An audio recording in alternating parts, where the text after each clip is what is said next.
CM Fadnavis के 3 धांसू फैसले, जिसने दुश्मनों की जमीन हिला दी। बुलडोजर से रौंदा, एनकाउंटर से खौफ पैदा किया।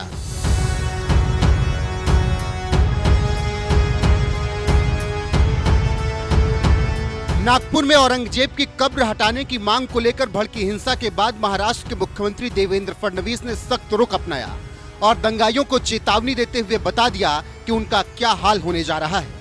दरअसल औरंगजेब की कब्र हटाने को लेकर हिंदू संगठनों ने प्रदर्शन शुरू किया तो अफवाह फैलाकर नागपुर के कट्टरपंथियों ने बवाल काट दिया और हिंसा की, जिसके बाद इलाके में तनाव पैदा हो गया। खबरें आई कि दंगाइयों ने महिला पुलिसकर्मियों के साथ भी बदसलूकी की, हिंदुओं के घरों को ढूंढ ढूंढ कर हमला किया। ऐसे में मुख्यमंत्री देवेंद्र फडणवीस ने दंगाइयों को सबक सिखाने की कसम खा ली। वैसे भी जब जब इस तरह से कोई माहौल बना है या किसी ने दंगा किया, बच्चियों के साथ हैवानियत की, जमीन पर कब्जा करने की कोशिश की, तब मुख्यमंत्री देवेंद्र फडणवीस ने सबको सबक सिखाया और समझा दिया कि कायदे में रहोगे तो फायदे में रहोगे। तो आज मुख्यमंत्री देवेंद्र फडणवीस के हाल फिलहाल के ऐसे फैसलों के बारे में बताएंगे जिसने उनकी छवि को और ज्यादा सख्त बनाया।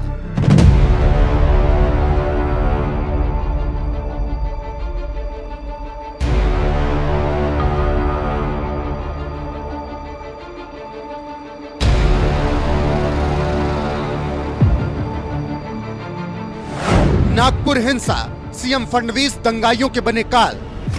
मास्टरमाइंड फहीम खान की अगुवाई में नागपुर के दंगाइयों ने पत्थरबाजी की, आगजनी की, गाड़ियां फूकी, हिंदू परिवारों को टारगेट करके मारा, महिला पुलिसकर्मियों की वर्दी फाड़ने की कोशिश की। ऐसे में बिगड़ते हालात पर काबू पाने के लिए सीएम फडणवीस ने पुलिस वालों को खुली छूट दे दी। इसके बाद मास्टरमाइंड फहीम खान को गिरफ्तार किया गया, साथ ही तमाम और दंगाइयों को पकड़ा गया। इसी बीच सीएम फडणवीस ने ऐलान कर दिया कि दंगाइयों से ही नुकसान की भरपाई कराई जाएगी और जरूरत पड़ी तो बुलडोजर भी चलेगा। जितना नुकसान हुआ उसकी कीमत वसूल करेंगे। अगर पैसे नहीं दिए तो उनकी संपत्ति बेच दी जाएगी। जहां जरूरत पड़ी बुलडोजर चलेगा, किसी को बख्शा नहीं जाएगा। हिंसा के दौरान पुलिस अधिकारियों पर हमला करने वालों के खिलाफ सख्त कार्रवाई की जाएगी।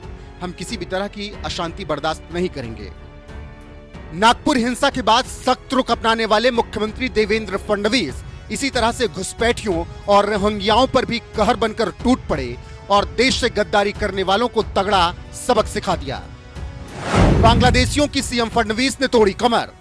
फडणवीस ने महाराष्ट्र के ठेकेदारों को सीधा आदेश दिया कि अपनी परियोजनाओं में बांग्लादेशियों को काम पर नहीं रखेंगे। बांग्लादेशी घुसपैठियों के मामले में सुरक्षा के चलते ये फैसला लिया गया।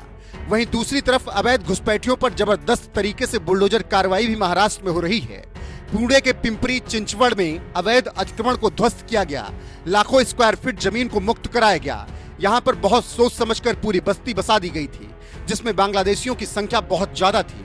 ऐसे में फडणवीस राज में इन घुसपैठियों की भी कमर तोड़ दी गई। मैं महाराष्ट्र की सरकार को धन्यवाद दूंगा। वहां पिंपरी चिंचवाड़ के जो विधायक हैं, उनका नाम है महेश दादा। महेश दादा को धन्यवाद दूंगा कि जिन्होंने कम से कम वोट बैंक की चिंता किए बिना पूरी मजबूती के साथ लड़े। सरकार को भी धन्यवाद दूंगा, फडणवीस जी को। उन्होंने प्रशासन को बोला कि इनको हटाओ, और जब पहली बार वहां प्रशासन हटाने गया तो उन्होंने पूरा रास्ता जाम कर दिया, बुलडोजर को पहुंचने तक नहीं दिया। और जरा सोचिए उनका फंडिंग कितनी तगड़ी है। 30 PIL फाइल किया उन्होंने बॉम्बे हाई कोर्ट में। मेरे पास तो उसका ऑर्डर आया हुआ है। 30 पिटीशन फाइल हुई बॉम्बे हाई कोर्ट में कि हमको हटाया ना जाए जी। हमारे पास तो 5-5, 6-6 डॉक्यूमेंट है।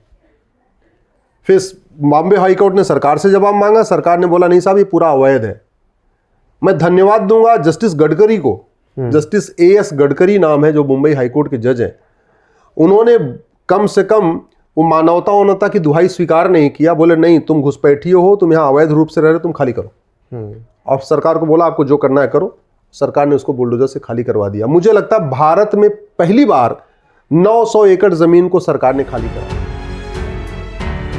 फडणवीस सरकार की तरफ से घुसपैठियों पर की गई कार्रवाई की तारीफ सुप्रीम कोर्ट के वरिष्ठ अधिवक्ता भी कर रहे हैं। तो हाल फिलहाल में सीएम फडणवीस का ये दूसरा ऐसा फैसला रहा जिसने बड़ी छाप छोड़ी। अब बात बदलापुर के बदलापुरा होने की। हालांकि ये फैसला सीएम रहते हुए फडणवीस ने नहीं लिया, बल्कि एकनाथ शिंदे की सरकार में जब देवेंद्र फडणवीस उप मुख्यमंत्री थे और गृह विभाग की जिम्मेदारी संभाल रहे थे, तब उन्होंने ये बड़ा फैसला लिया था। बदलापुर का बदलापुरा। साल 2024 के अंत में महाराष्ट्र के ठाणे जिले के बदलापुर स्थित एक स्कूल में 2 नाबालिग लड़कियों से दुष्कर्म का मामला सामने आया, जिस पर बवाल मचा। आरोपी अक्षय शिंदे के खिलाफ महाराष्ट्र में आक्रोश उमड़ पड़ा। ऐसे में एक दिन खबर आई कि आरोपी अक्षय शिंदे का इनकाउंटर हो गया, क्योंकि जब आरोपी को इलाज के लिए ले जाया जा रहा था तो उस दौरान उसने एक कांस्टेबल की बंदूक छीन ली और पुलिस अधिकारी पर गोली चला दी, जिसकी वजह से एक पुलिसकर्मी घायल हो गया। तो फिर पुलिस इंस्पेक्टर संजय शिंदे ने भी आरोपी पर गोली चलाई, जिसमें आरोपी अक्षय शिंदे घायल हो गया। अस्पताल में उसकी मौत हो गई। इस एनकाउंटर के बाद महाराष्ट्र में तमाम जगह पोस्टर लगे, जिसमें सीएम फडणवीस के हाथ में पिस्टल थी और लिखा था बदलापुर का बदला पूरा। हालांकि पोस्टर किसकी तरफ से लगवाए गए थे ये पता नहीं चला। ऐसे में खूब सियासत भी हुई, मामला कोर्ट तक पहुंचा, लेकिन जनता ने तत्कालीन उप मुख्यमंत्री देवेंद्र फडणवीस का समर्थन किया और कहा कि दरिंदों को इसी तरीके से सबक सिखाया जाना चाहिए। मुख्यमंत्री रहते हुए देवेंद्र फडणवीस अपने फैसलों से चर्चा में तो हैं ही। जब वो शिंदे सरकार में थे तब भी उनके काम की चर्चा थी। अब वो चाहे नागपुर के दंगाइयों को उनकी ही भाषा में सबक सिखाना हो, या फिर बांग्लादेशियों को महाराष्ट्र में काम करने पर रोक लगानी हो और अवैध घुसपैठियों पर बुलडोजर चलवाना हो, या फिर औरंगजेब की कब्र को उखाड़ फेंकने पर बेबाकी से अपनी बात रखनी हो, सीएम फडणवीस के काम असरदार साबित हुए हैं। फिलहाल जिस तरीके से सीएम फडणवीस लगातार महाराष्ट्र के हित में फैसला ले रहे हैं, उस पर आपकी राय क्या है, कमेंट में जरूर बताएं।